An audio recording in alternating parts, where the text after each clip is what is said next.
The average person calls 911 twice in their lifetime. What crazy thing happened that made you call? Watched a guy have a heart attack right in front of me mid-conversation at work. He didn't make it. Worked at a group home.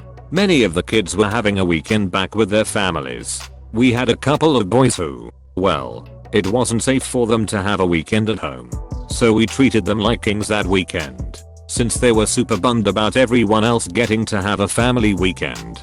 We're on our way back from town when we get behind a vehicle going like 30 below the speed limit. It's a windy Ozark road.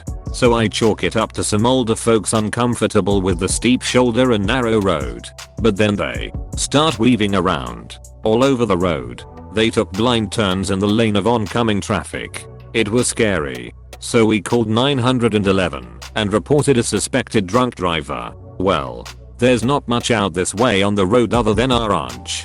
So I started to get the sick feeling that it was one of the group home boys' parents. And then a head popped over the back seat and looked back at us. And I recognized the kid. I'm on the phone with dispatch and I say, good God, they've got one of our boys in the car. She asks what I mean and I explain. Which was pretty good, because then they knew where the vehicle was headed, not just where it was. I stopped at the ranch office to let the director know what was going on, just to see the parent driving off property again.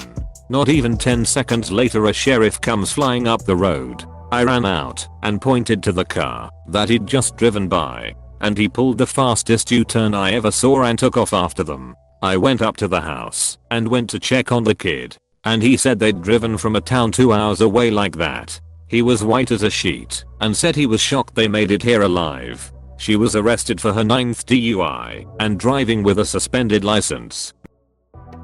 Called the cops on a pregnant lady who was holding a baby with her, doing some driving one night as an Uber driver. A pregnant lady gets in the car with her 1-year baby. No problems until we get to the destination. She asks for help finding her friend's apartment. Says she can't walk on her own. I help her walk and hold the baby in the baby seat. Think she's really preggo, I guess. Can't find her friend, but she's freaking out and yelling at neighbors. She lost her phone so can't call her friend. Starts acting weird and asks me for a cigarette and I'm like, WTF no. Let me drive you back to your home PLS. She flips out more and tries to enter some big dude's app. Hes like, who are you, is that your baby? She's like, no, it's my friend's. Well, like, WTF. I say, hey, that's not your baby. She says she's joking. She falls over and hits the ground. Baby in hand. She's on some drugs for sure or drunk. Me and the big dude get her to sit and chill and I call in the police cause she obviously is too high/drunk to keep herself or more importantly the baby safe. They come and take her away. She's yelling she already has a record and will lose custody and that coming to California was a mistake and crying like a maniac. Big dude says I did the right thing and that it wasn't snitching and has a felon, so he knows the deal. Good man TBH. Fucking went home and drank a bunch and smoked a bit to forget all about it. Still wondering where that baby is now. We saw an agitated guy run out onto a 4-lane street, throw himself down and roll on the ground. Called 911 to get him off the street and whatever help he needed. Turned out some asshole taxi driver pepper sprayed him in the eye when he tried to get directions from him. Taxi driver said he was on break, so he didn't want to be disturbed while parked at the freaking train station. The guy was completely blind and unaware he'd run onto the street. Also scared/wary of anyone approaching him because he couldn't establish whether we were there to help or continue the attack. Probably would have been fine to call an emergency line in retrospect. But we only found all of this out after the police and the ambulance had arrived. Was driving between Prince George and McBride a few years back and, on a twisty bit of road, saw a plume of smoke deep in the bush. Rang the wildfire hotline at the next mile marker and drove on. Once we got home, we get a phone call saying a chopper had been dispatched. Found a baby fire trying to get big, and was able to put it out. The child in me is still excited that I made a phone call and got a helicopter launched. I'm above average, I guess. An uncle had a stroke while visiting. Was a passenger in the car while the driver had a seizure, luckily while at a stop sign. So we just rolled through an intersection into a pole at like 5 miles per hour. Witnessed a bicyclist get nailed by a vehicle. Witnessed a shark attack. I'm quite above the average. 2 robberies. 3 or 4 for a client pulling a peg tube out. 2 for clients that have fainted. And 2 for car accidents that I witnessed and had injured people.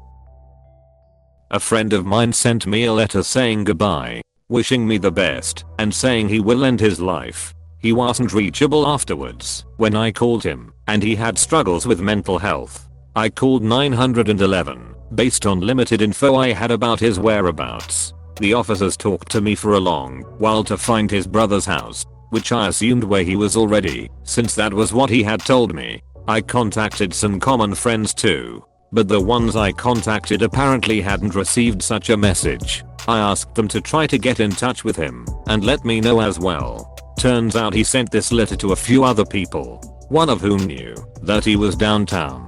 I later received back from 911 informing me that he was admitted to the hospital. I broke down after this event because frankly, it was a little too much to deal with. I know it sounds awful. I had been there for this friend in his battle with mental health problems which mostly stemmed from academic problems.